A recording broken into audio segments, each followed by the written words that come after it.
Hello प्यारे बच्चों, नमस्कार। सभी को ढेर सारा गुड आफ्टरनून है। चलिए हमारे साथ फटाफट से बच्चे कनेक्ट हो जाएंगे, जुड़ जाएंगे एक बार। उसके बाद हम लोग बच्चों क्लास को एक बेहतरीन ढंग से स्टार्ट करेंगे, एक बेहतरीन मोड़ की ओर। चलिए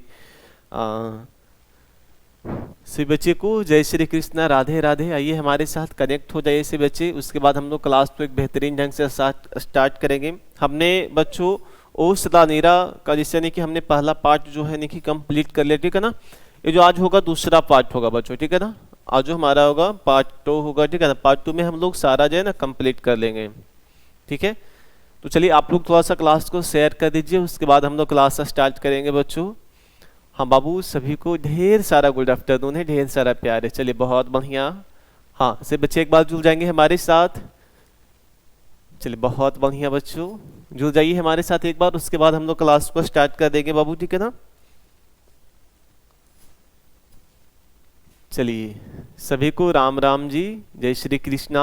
आइए हमारे साथ जुड़ जाइए एक बार। सभी को हमारे क्लास में वेलकम है, स्वागत है। इस छोटे से परिवार की ओर से तहे दिल से आपका स्वागत है, ठीक है ना। तो आइए हमारे साथ कनेक्ट हो जाइए, फिर हम क्लास को स्टार्ट कर देंगे, ठीक है ना। हमने बच्चों पहला पार्ट कंप्लीट कर लिया था। ये जो हमारा क्लास चलता है, ठीक है ना, क्लास 2 बजे से हमारा लाइव चलता है हिंदी का, ठीक है ना। तो जो भी बच्चे हमारे साथ नए हैं, ठीक है ना, आप उनको बताइएगा भी, ठीक है ना, कि जो हिंदी का क्लास है 2 बजे से लाइव प्रतिदिन चलता है, ठीक है ना। अगर कोई टेक्निकल इशू है तो जो आपका क्लास है ना थोड़ा सा डिले होता है, परंतु क्लास चलता है, ठीक है ना। चलिए बहुत बढ़िया। कहा गया है बच्चों कि रख हौसला ओ मंजर भी आएगा, रख हौसला ओ मंजर भी आएगा, प्यासे के पास चलकर समंदर भी आएगा। तू थक कर ना बैठ ए मेरे मंजिल के मुसाफिर, तुम्हें मंजिल भी मिलेगी और मिलने का मजा भी आएगा, ठीक है ना। तो इसी के साथ आज का जो क्लास है हम लोग बच्चों स्टार्ट करेंगे, ठीक है ना। चलिए बहुत बढ़िया। देखिए हमने कहा गया है कि बच्चों इन विद्यालयों का आदर्श है, ठीक है ना। इन विद्यालयों का आदर्श क्या था, ठीक है ना बच्चों, क्या था हम उसके बारे में जानेंगे। इस बारे में गांधी जी ने एक पत्र लिखा मेरे बच्चे। इस बारे में क्या, तो गांधी जी ने एक पत्र लिखा, ठीक है ना। देखिएगा उस पत्र में हमारा क्या रहता है, ठीक है ना। ध्यान से आप लोग सिर्फ देखना। गांधी जी ने क्या लिखा बच्चों, तो एक पत्र लिखा साथियों, जिसमें चंपारण के तत्कालीन अंग्रेज कलेक्टर को, मेरे बच्चे जो चंपारण के तत्कालीन अंग्रेज जो कलेक्टर थे बच्चों, जिससे शिक्षा संबंधी उनके आदर्शों पर प्रकाश पड़ता है, ठीक है ना। देखिए जिससे शिक्षा जो हमारा संबंधी है बाबू, ठीक है ना, शिक्षा से जो संबंधित था उस विषय पे वहां पे चर्चा किया गया, ठीक है ना। क्या किया गया बच्चों, तो बाबू चर्चा किया गया। देखिएगा उस चर्चाएं में क्या क्या होता है, ठीक है ना। अब देखिएगा मैंने इन स्कूलों में मेरे बच्चे, मैंने इन स्कूलों में किसी तरह का नापा तोला पाठ्यक्रम चालू नहीं किया। देखिए नापा तोला का मतलब हो गया कि इसे देखिए, अगर हम एक ही विद्यालय में, ठीक है ना, अगर एक ही विद्यालय में हमारे पास 50 स्टूडेंट है, ठीक है ना, हमारे पास 50 स्टूडेंट है मेरे बच्चे, तो 50 में से जैसे नहीं कि देखिए हम 25 को किस तरह से पढ़ा रहे हैं, 25 को किस तरह से पढ़ा रहे हैं, यानी कि उसमें जो है कोई नाप तोल नहीं रहा, सबको एक बड़ा यानी कि एक जैसा हमने उसको शिक्षा देने के लिए, यानी कि बच्चों शिक्षा देने के लिए सारा जो पाठ्य व्यवस्था हमने लागू किया, ठीक है ना। क्योंकि मैं तो पुरानी लीक से हटकर चल रहा हूं, ठीक है ना। मैंने जो है पुरानी लीक से, जैसे देखिएगा पहले के डेट में था छुआछूत था सबसे पहले, ठीक है ना। अब वो चीजें हमारा खत्म हो गया, ठीक है ना बच्चों। क्या हो गया बाबू, तो वो चीजें जो हमारा खत्म हो चुका है, ठीक है ना। तो हम लोग क्या है, सब लोग बिल्कुल एक जैसे हैं, ठीक है ना। क्या बच्चों, एक जैसे, तो जो भी है, ठीक है ना, तो हम लोग मिलकर करते हैं। अब देखिएगा कि कोई भी हो, कैसा भी व्यक्ति हो, ठीक है ना, साथ बैठते हैं। जैसे हमने कहीं गाड़ी से कहीं सफर किया, ठीक है ना, अगर हम कहीं बस से सफर करें तो उस बस में जैसे देखिएगा डबल सीट रहता है, ठीक है ना, एक बार पे डबल सीट रहता है। अगर हम दो, आपको तो अकेले बैठने के लिए नहीं मिलेगा, साथ में कोई और इंसान बैठा, साथ में आपको और बैठना पड़ेगा, ठीक है ना। तो देखिए आपको ये पता नहीं कि वो कौन सा जाति का है, कौन सा धर्म का, कौन सा मजहब का, ये आपको पता नहीं होता, ठीक है ना। फिर भी हम बैठते हैं, जाते हैं, ठीक है ना। तो इसलिए अब जो है ऐसा कुछ भी नहीं है मेरे बच्चे, ठीक है ना। देखिए अब जो हमारा है वर्तमान शिक्षा पद्धति को तो मैं खौफनाक और है मानता हूं। छोटे बच्चे के चरित्र और बुद्धि का विकास, मेरे बच्चे जो छोटे, हाँ, जो छोटे बुद्धि का विकास करने के बजाय यह पद्धति उन्हें बौना बनाती है, ठीक है ना। क्या बनाती है बच्चों? बौना बनाती है। अभी के डेट में देखिएगा ज्यादातर जो बच्चा होता है ज्यादा जिसे नहीं कि लंबा नहीं होगा, ज्यादा बढ़ेगा नहीं, छोटा छोटा रह जाएगा, ठीक है ना। उसका जो कद है बहुत छोटा रह जाता है। तो अब देखिएगा इस पे हमारे कवि क्या कहते हैं कि अपने प्रयोग में वर्तमान पद्धति के गुणों को ग्रहण करते हुए, ठीक है ना, वर्तमान गुणों को ग्रहण करते हुए मैं उसके दोषों से बचने की चेष्टा करूंगा, ठीक है ना। मैं उसके दोषों से क्या करूंगा? बचने का चेष्टा करूंगा मेरे बच्चे, जिससे मुख्य उद्देश्य यह होगा कि बच्चे ऐसे पुरुष और महिलाओं के संपर्क में आए जो सुसंस्कृत हो और चरित्र जिसका निष्कलुष हो। मैं तो इसे भी शिक्षा मानता हूं। देखिए अभी के डेट में जैसे देखिए पैसे के लोभ में इंसान जैसे नहीं कि अगर लड़की नाटी हो, लड़का अगर लंबा भी हो, ठीक है ना, तो उसके साथ शादी कर दिया जाता है, ठीक है ना। वो जो है क्या होता, तो उसी के बाद जो हमारे जैसे नहीं कि अगला जो जनरेशन होते हैं, ठीक है ना, क्या होते हैं थोड़ा सा छोटे छोटे नहीं कि हो जाते हैं, ठीक है ना। अगर माँ पे गया तो माँ जैसा हो जाएगा, अगर बाप छोटा बौना है, अगर लड़की लंबी है, ठीक है ना, तो बाप पे अगर गया तो ये जो है ना थोड़ा सा गड़बड़ हो जाता है, ठीक है ना। तो इसी चीज पे हमारा प्रकाश डाला गया है। अक्षर ज्ञान, अक्षर ज्ञान तो इस उद्देश्य की प्राप्ति का एक साधन मात्र है। जीविका के लिए जो बच्चे नए साधन सीखना चाहते हैं, जीविका के लिए जो बच्चे हमारे हैं जो नए साधन सीखना चाहते हैं, उनके लिए औद्योगिक शिक्षा की व्यवस्था की जाएगी, ठीक है ना। क्या किया जाएगा? तो उनके लिए औद्योगिक शिक्षा की व्यवस्था किया जाएगा मेरे बच्चे। इरादा यह नहीं है, हमारा जो इरादा है मेरे बच्चे ये नहीं है, ठीक है ना, ये नहीं है। आज बच्चों देखिए हम कमेंट पे ज्यादा ध्यान नहीं देंगे, ठीक है ना। तो आप लोग बस ध्यान देना, बुक पे देना, निबंध पे देना, ठीक है ना, बहुत ज्यादा कामगार आएगा आपके लिए, ठीक है ना। देखिए हाँ, इरादा नहीं कि शिक्षा पा लेना ही, देखिए आपको शिक्षा पाना एक सिर्फ नौकरी लेना ही नहीं होता, ठीक है ना। अगर आपके अंदर शिक्षा टैलेंट है तो आप कुछ भी कर सकते हो शिक्षा के जरिए, ठीक है। लेने के बाद ये बच्चे अपने वंशागत व्यवसायों को छोड़ दें जो ज्ञान वे स्कूल में प्राप्त करेंगे, ठीक है ना। जो बच्चे हैं जो ज्ञान वो स्कूल में प्राप्त करेंगे उसका उपयोग खेती और ग्रामीण जीवन को परिष्कृत करने में भी होगा, ठीक है ना।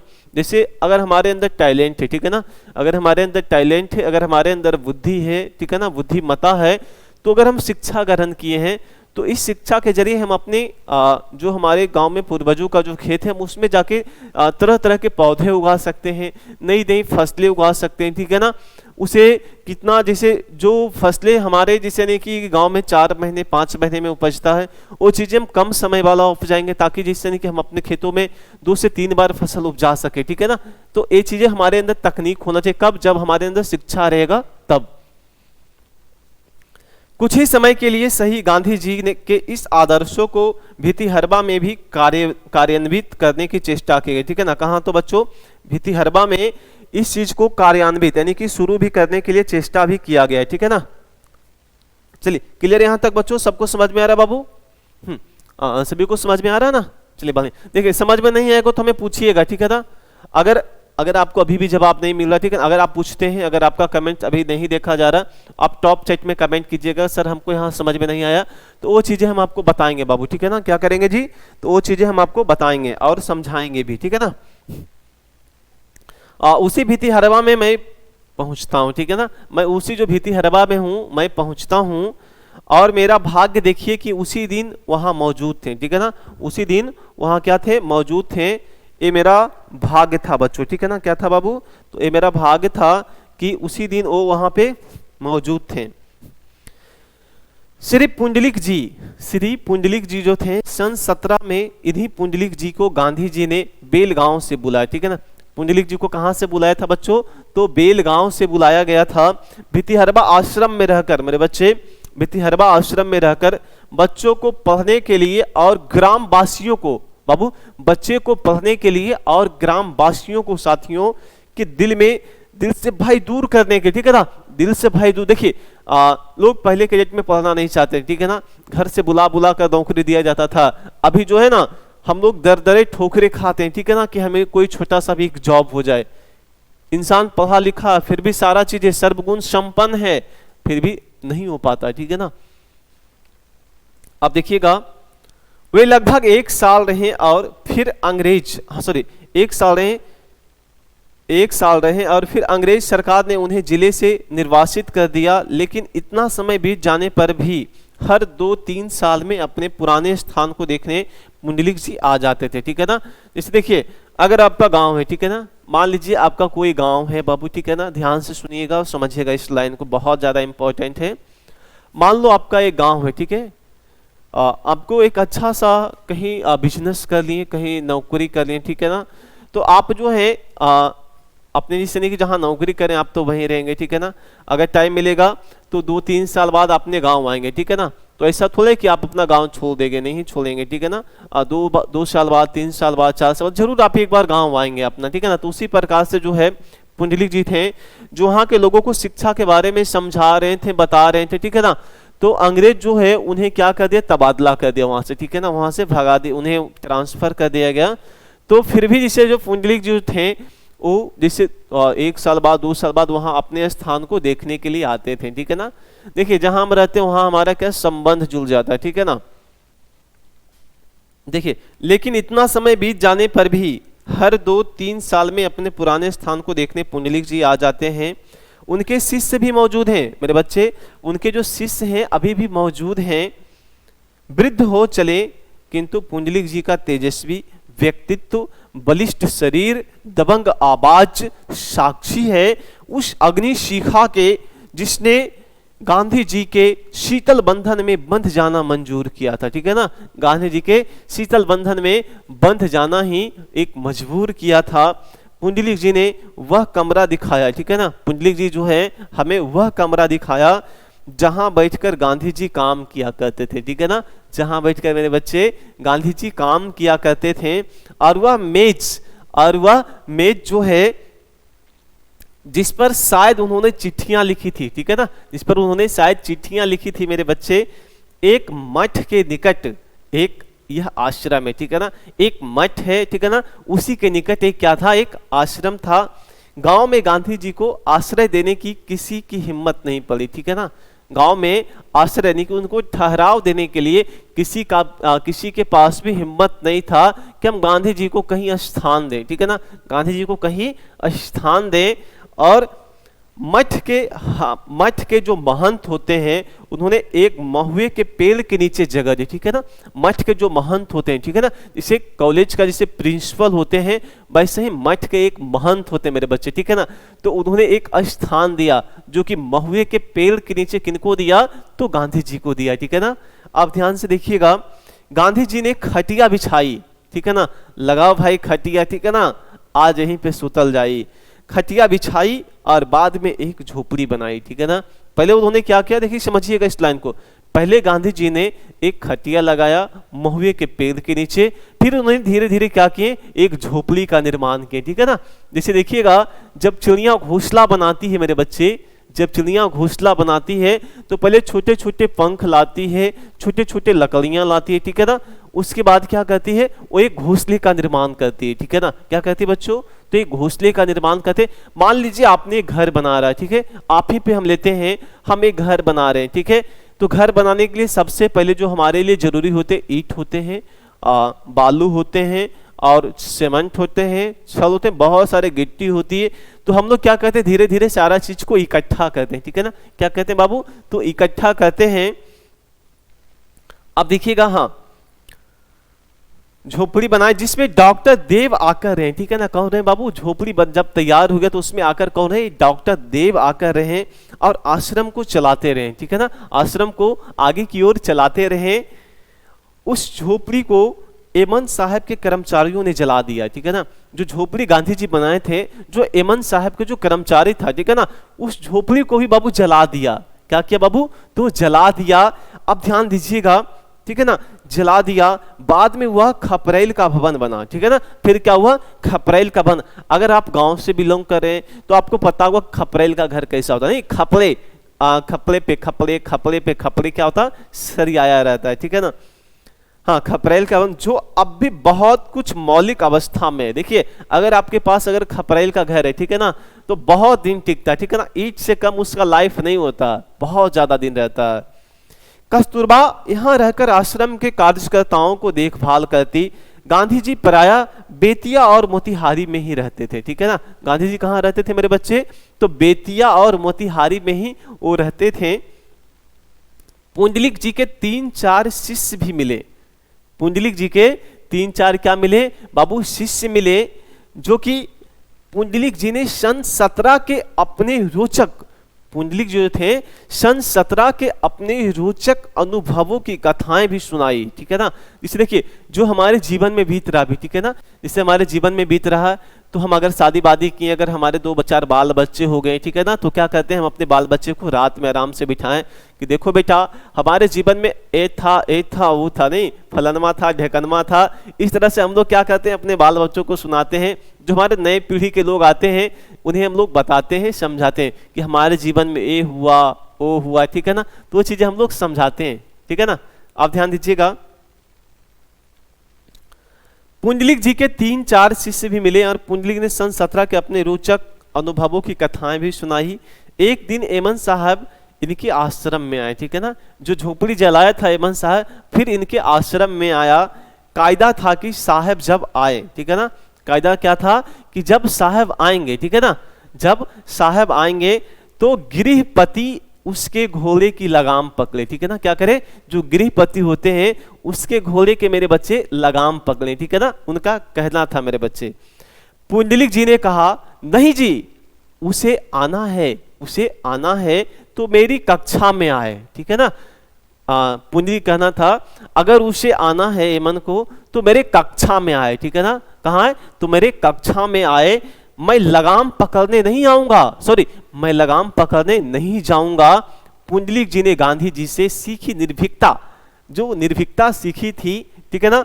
और वही निर्भीकता मेरे बच्चे, वही जो निर्भीकता होती है उन्होंने गांव वालों की दी, ठीक है ना। गांव वालों की निर्भीकता के मतलब हो गया अगर हमारे सामने कोई पदाधिकारी आ जाए, मान लीजिए अगर आपके गांव में एकाएक कोई यानी कि पदाधिकारी जाता, जो वरिष्ठ पदाधिकारी होते हैं हो गए, ठीक है ना। तो पहले के डेट में लोग होता था कि अगर कोई अगर वर्दी वाला को देख दे तो घर में सारा लोग छुप जाता था, ठीक है ना, अगर उनके सामने आवाज कोई नहीं उठाता था। लेकिन अभी का डेट में है अगर 4 को कोई वैसा आ जाए तो पूरा गांव में घेर लेगा, नहीं भाई कौन आया, नहीं मारो मारो गांव में कौन आया है जी। चंपारण जो हमारा है बाबू, चंपारण अभियान का सबसे बड़ा जो वरदान यही निर्भीकता थी। आज जब हम स्वतंत्रता के वातावरण में स्वच्छंदता का भी नर्तन देखते हैं, ठीक है ना। इसे देखिए गांव वगैरह में देखिएगा शादी वादी में जो डांस होता है, नाच होता है, ठीक है ना, तो हम लोग जो खुशी का जो माहौल होता है, ठीक है ना, जो हम लोग खुशी का माहौल होता है हम लोग क्या कहते हैं बिखेरते हैं उसे, नहीं क्या कहते हैं बिखेरते हैं। एक चलो ठुमका लगा रे भाई, नहीं अरे अच्छे अच्छे गाने पे, अच्छे अच्छे भोजपुरी गाने पे, लोग हिंदी गाने पे जमकर क्या कहते हैं ठुमका लगाते हैं।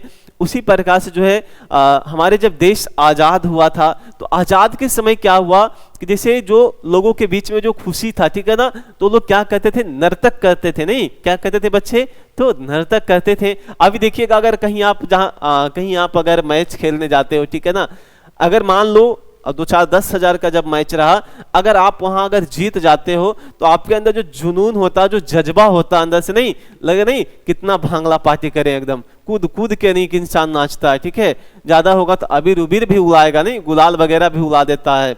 आप देखिएगा किंतु उसी चंपारण में उनकी दूसरी सीख को हमारा शिक्षित समाज हृदय यंगम नहीं कर सका। मैंने गांधी जी का तत्कालीन पत्र व्यवहार जो है और सततः पढ़ा है। एक भी वाक्य ऐसा नहीं लिखते हैं जिसे तथ्य की उन्हें पूरी जानकारी ना हो। देखिए गांधी जी ऐसा एक भी वाक्य नहीं लिखते थे जिस वाक्य का उन्हें जानकारी ना हो। जो वाक्य उन्हें मेरे बच्चे जानकारी रहता था वही वाक्य वो लिखते थे, ठीक है ना। अधिकांश पत्र अंग्रेज अधिकारियों को लिखे गए थे। उनके पास तरह तरह की अखबारें आती। अंतर्जना पूर्ण आजकल का जमाना होता तो उन्हें लोग उन खबरों को समाचार पत्रों में छापते, क्रोधपूर्ण दोषारोपण करते, किंतु गांधी जी हर बात को तोलते, स्वयं सत्यापन करते। देखिए अगर कोई भी देखिए अगर हम मार्केट में अगर हम सब्जी लाने जाते हैं तो सबसे पहले हम क्या कहते हैं उसको भापते हैं, नहीं भाई कि यहाँ पे अगर कहीं पे बोला अगर 20 रुपये केजी, तो हम फिर दूसरा दुकान जाते हैं कि भाई हो सकता है वहाँ पे 2 रुपया सस्ता दे दे।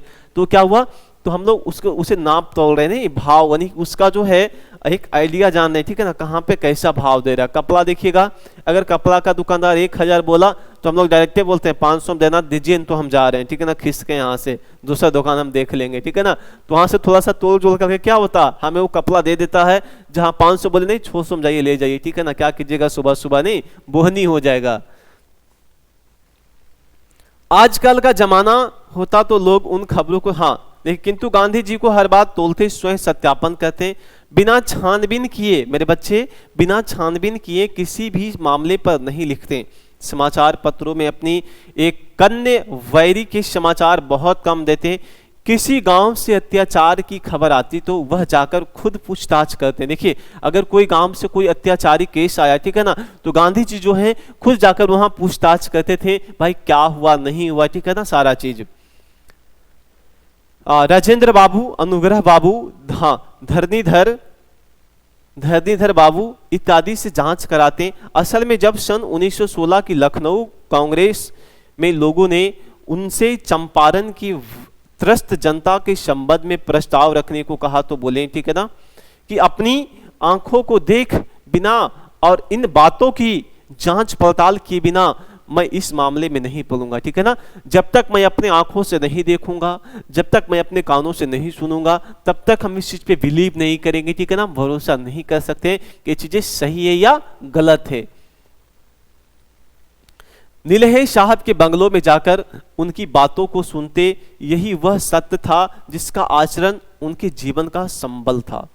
आज तो बिना जांच पड़ताल के दोषारोपण करना ही सामान्य व्यवहार है। आज तो छोटी सी बात को बढ़ाकर समाचार पत्रों एवं गुमनाम चिट्ठियों में लिख भेजना मामूली बात है, ठीक है ना, क्या मेरे बच्चे, तो एक मामूली बात है मेरे साथियों। और आज जो सत्य धूली धूसरित पड़ा है, जैसे भितिहरवा में आश्रम की उपेक्षित है, ठीक है ना, जैसे भितिहरवा में क्या बाबू, आश्रम भी क्या है, उपेक्षित है। कैसी है चंपारण की यह भूमि, मेरे बच्चे, ये जो चंपारण की भूमि है भाई कैसी है, हाँ, मानो विस्मृत के हाथों, मेरे बच्चे, मानो तो विस्मृत के हाथों अपनी बड़ी से बड़ी निधियों को सौंपने के लिए प्रस्तुत रहती है। गांधी जी जो है, निधि गांधी जी द्वारा पावन किए गए स्थलों में कुछ स्मारक बन रही, ठीक है ना। अब जो है पहले बाबू क्या बना, एक फूस का झोपड़ी बना, धीरे से धीरे खपरेल का मकान बना। अब जो है, अब ये जो मकान है अब ईंट में बदल गई, ठीक है ना, क्या बदल गई, ईंट में बदल गई मेरे बच्चे।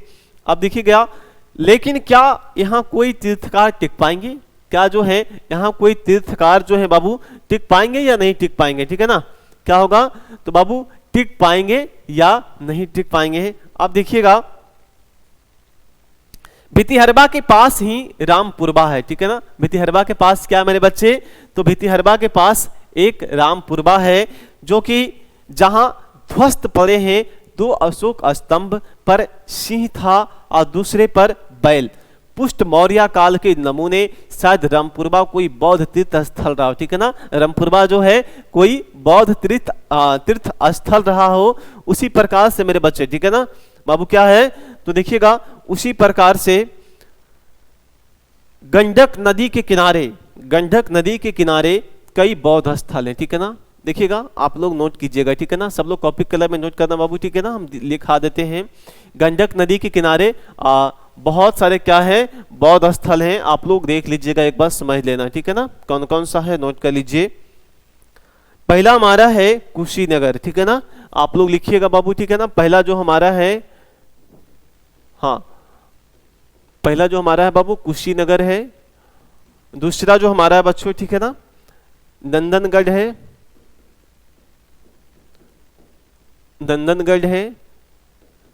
तीसरा जो हमारा है साथियों,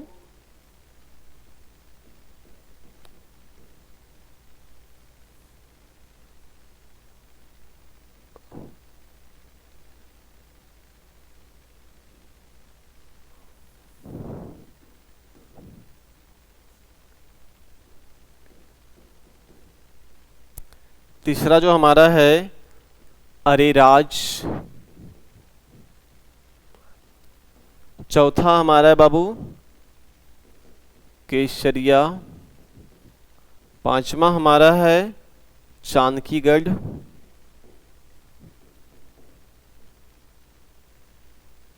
और एक हमारा है छठा वैशाली। ठीक है ना। ये जो सारा है, ठीक है ना बाबू, ये जो सारा है एक बौद्ध स्थल है, ठीक है ना। क्या है बच्चों, तो एक हमारा बौद्ध स्थल है, जिसे आप लोग नोट कर लेना, ठीक है ना। क्या करिएगा बच्चों, नोट कर लीजिएगा।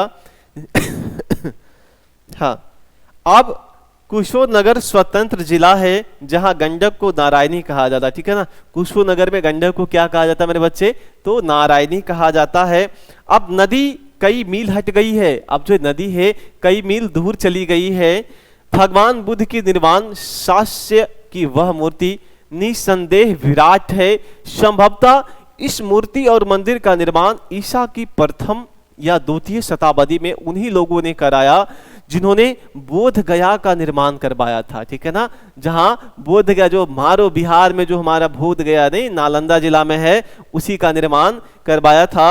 जबकि जिस स्थान पर कुशीनगर के निवासियों ने तथागत के शरीर के भस्म किया था, वहां एक ध्वस्त स्तूप खड़ा है। तथागत की भस्म के ऊपर गंडक नदी का आसपास अनेक स्तूप बने हैं, अनेक स्मारक बने हैं। गंडक के पूर्वी तट पर बिहार में नंदनगढ़ का विशाल स्तूप जो है प्राचीन स्थापत्य की अभूतपूर्व कृति है मेरे बच्चे, ठीक है ना। क्या बाबू, तो अभूतपूर्व क्या है, एक कृति है मेरे बच्चे।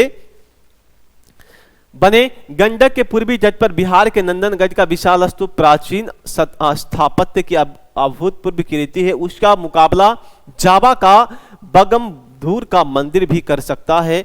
अभी तक इसका काल निर्णय नहीं हो आया है।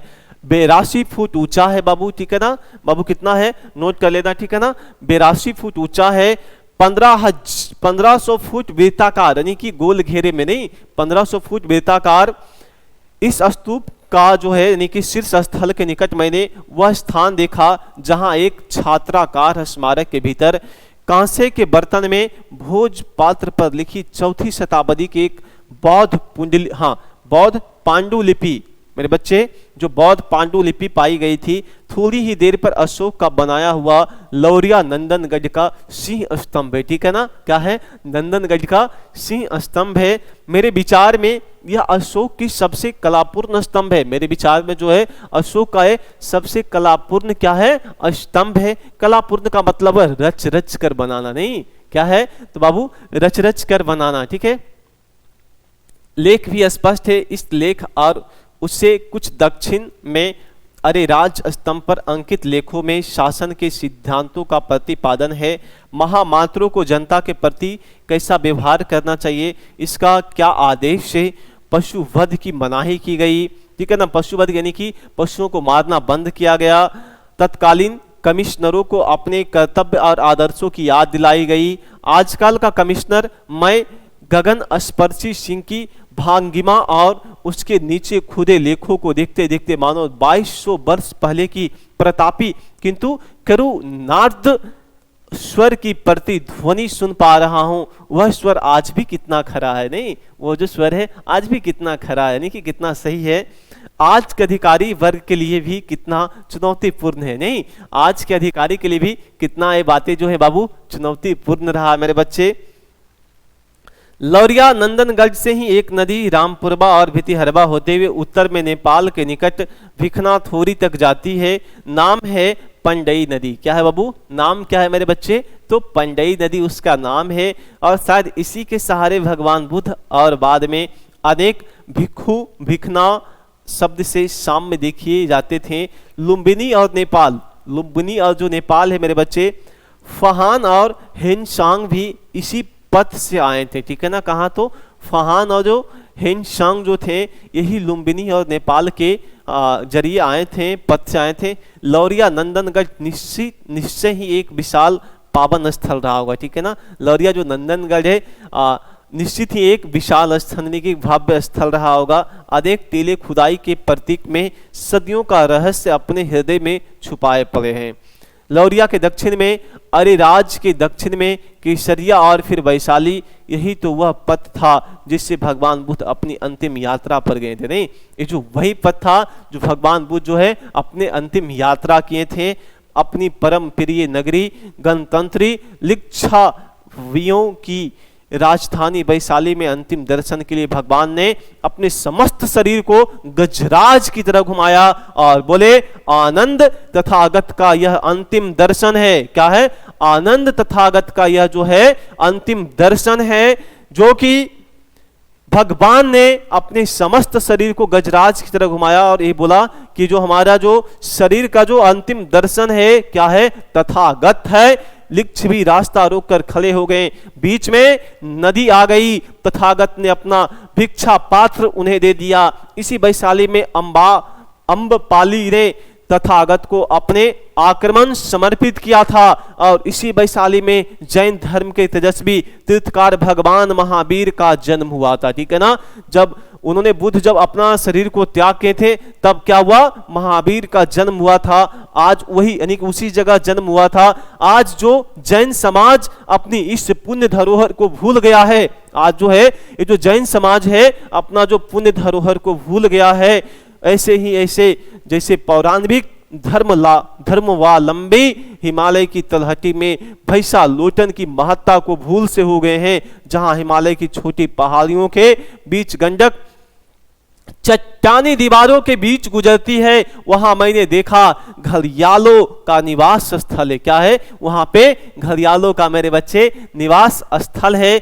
आप देखिएगा किवंदती है कि गजग्राह की लड़ाई वहीं शुरू हुई। पंचनद नदी गंडक से वही मिलती है, पंचनद के कुछ ऊपर तमसा नदी मिलती है, वही शायद वाल्मीकि आश्रम है। ठीक है ना? वहीं पे क्या है? वाल्मीकि आश्रम है मेरे साथियों। ठीक है ना?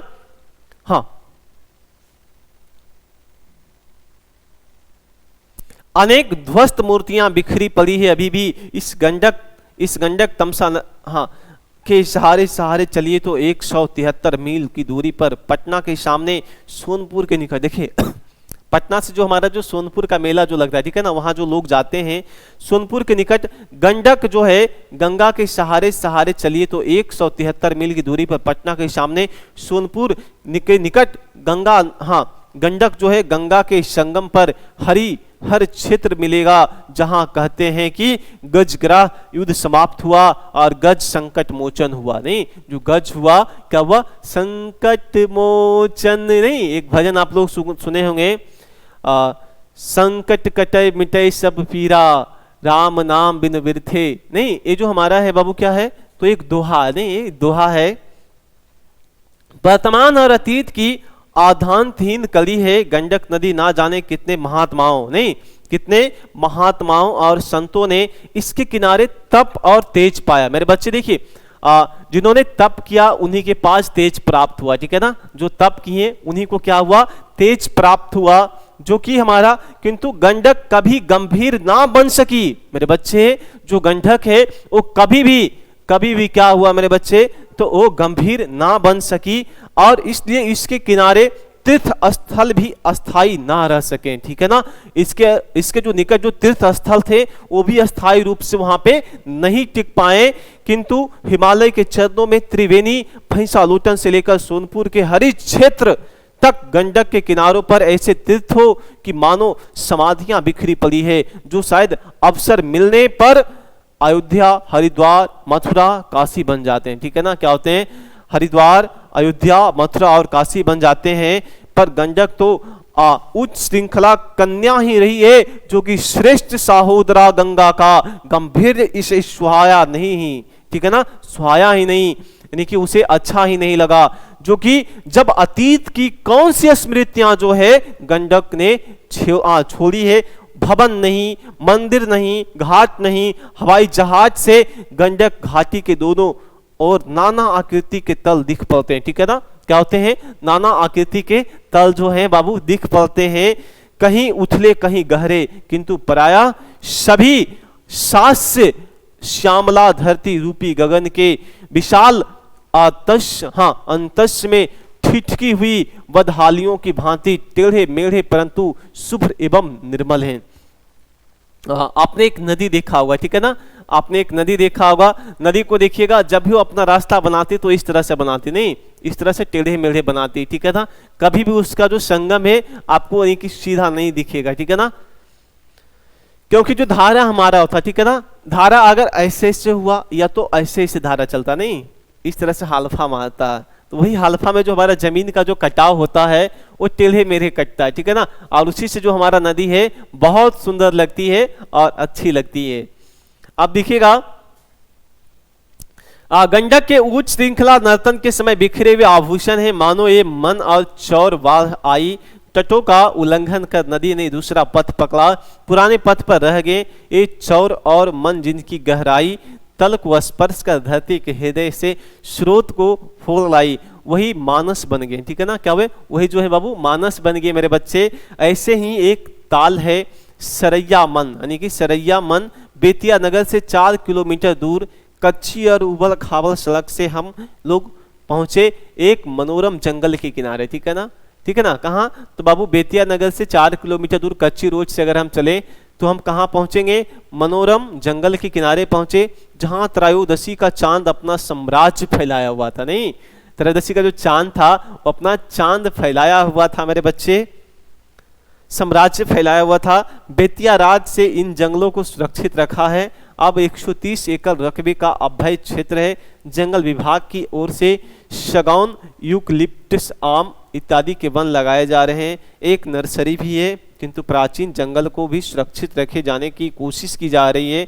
1 मील वनपथ पर चलने के बाद हम मन के किनारे पहुंचे, ठीक है ना, कहा हम बाबू वन के किनारे पहुंचे।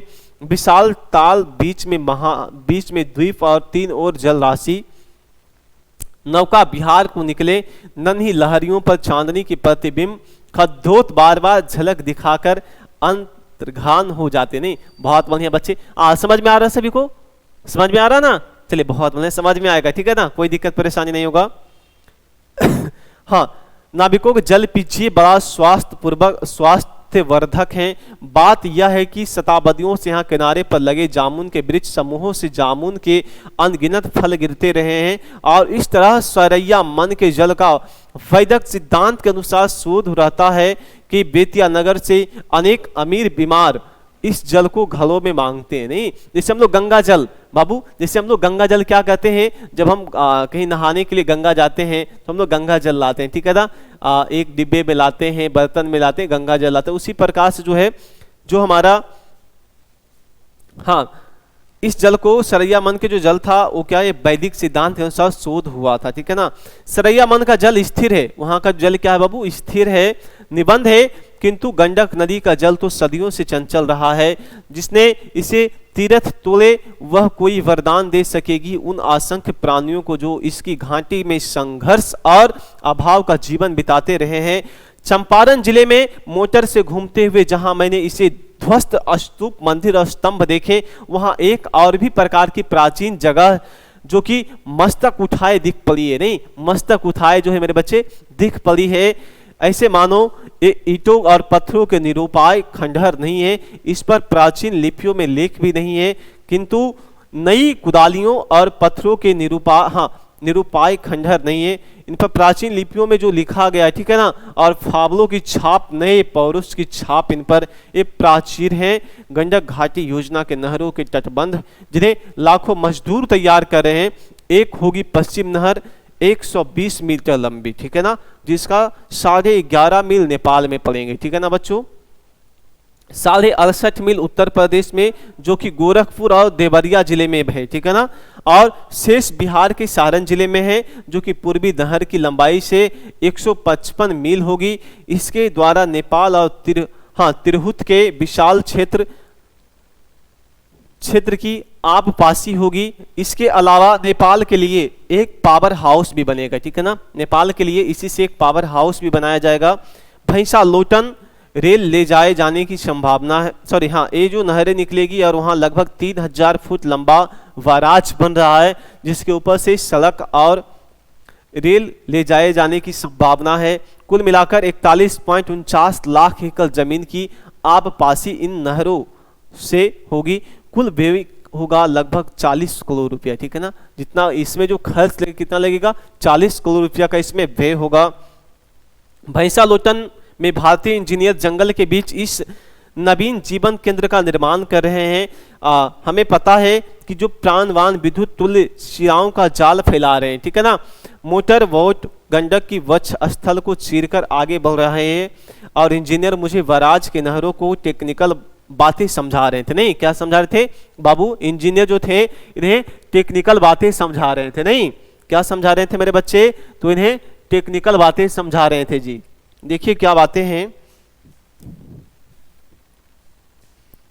और मैं सोच रहा था, आज जो है मैं सोच रहा था कि शायद युग युगों से होती आई गज और ग्रह की लड़ाई का अंत होने जा रहा है। दैन और अभाव के ग्रहों के विकराल मुख में फंसे जाने समुदाय के संकट मोचन करने के लिए एक अजय पौरुष युक्त नारायण के विराट रूप का निर्माण हो रहा है।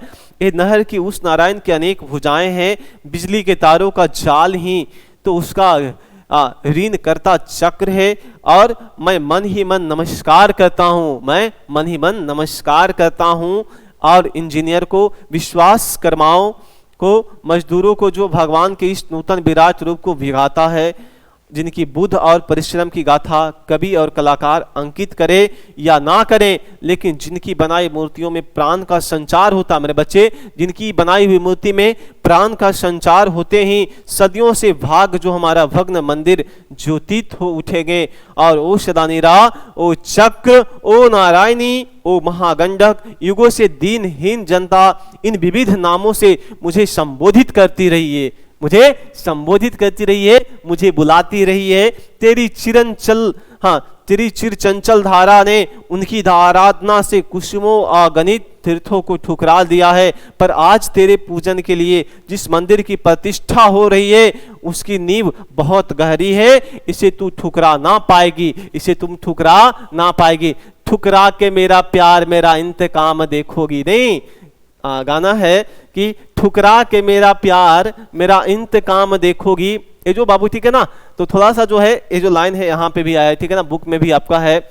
इसे मैं आपको समझाने के लिए थोड़ा सा रोमांटिक भाव में आपको समझा दिया। नहीं, चलिए बहुत बढ़िया बाबू। ये जो आपका निबंध था आज खत्म हो गया, ठीक है ना, आज खत्म हो गया है। कल जो है हम इसका क्या करवाएंगे, नेक्स्ट पार्ट में आपका रहेगा ऑब्जेक्टिव क्वेश्चन, ठीक है ना, क्या रहेगा बच्चों, तो ऑब्जेक्टिव क्वेश्चन करवाएंगे। तो सब लोग, अगर वीडियो आपको अच्छा लगा है तो वीडियो को ज्यादा से ज्यादा शेयर कर दीजिएगा, ठीक है ना, अपने फ्रेंड्स, अपने दोस्त। आज का जो सेशन रहा बहुत ही बढ़िया रहा, बहुत ही ज्यादा हेल्पफुल रहा, क्योंकि आज हम लोग बच्चे से ज्यादा चैट नहीं किए, ठीक है ना। अगर बच्चे से ज्यादा चैट नहीं करते हैं तो पढ़ाने में जो है ना थोड़ा सा जो मन है बहुत ज्यादा उत्सुक रहता। बस आप लोग कमेंट करते जाइए, ठीक है ना, ठीक है बच्चों। तो बच्चों आज का जो हमारा क्लास है बस इतना ही। मैं जाते जाते यही कहूंगा, बड़े को प्रणाम करना, छोटे को शुभ आशीर्वाद देना और माता पिता का चरण जरूर स्पर्श करना बच्चों। बाय बाय, ठीक है, कल मिलेंगे बच्चों, ठीक है ना, कल फिर मिलेंगे। कितना बजे, 2 बजे, ठीक है। बाय बाय बच्चों।